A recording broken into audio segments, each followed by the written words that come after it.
The realm's twin suns had long since vanished from the skyline. Night ruled, the heavens the same color as mulberries, creating an endless sea of dark purple-red. No stars glittered tonight. His eyes closed as he savored the victory. The odds had been stacked against him, with an enemy army more than twice the size of his own.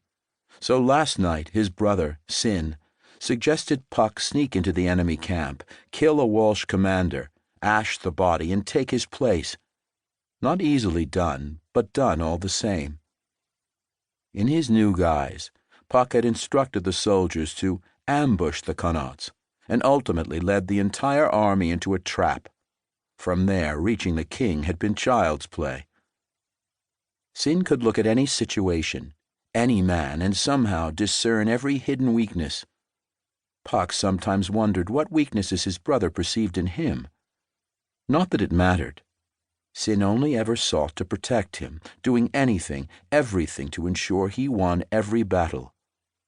Together they would defy the prophecy spoken over them as children. One brother kill the other? Never.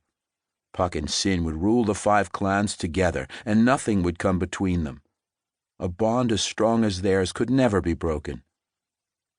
As a cold wind spit sand, Puck opened his eyes. Despite the frigid temperature, he radiated heat, adrenaline pumping through his veins.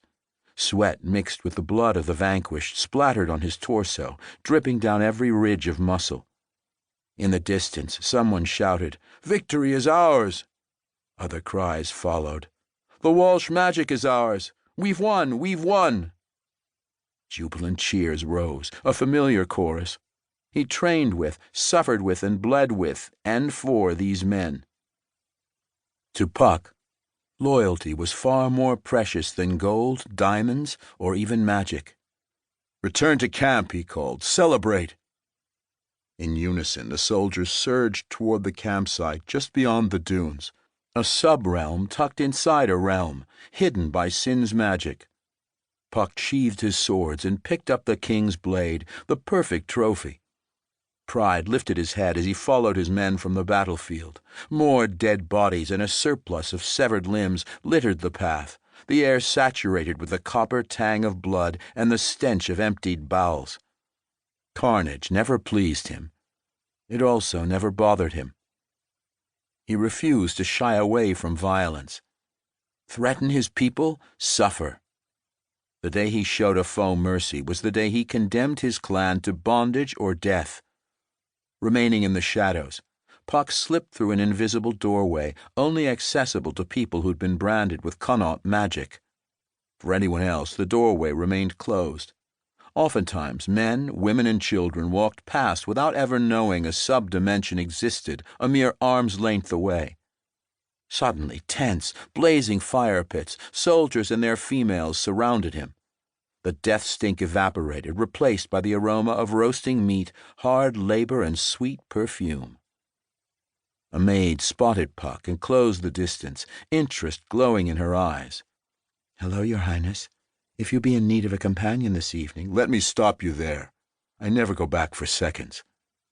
He never forgot her face either, and he remembered he'd had this woman in the past year.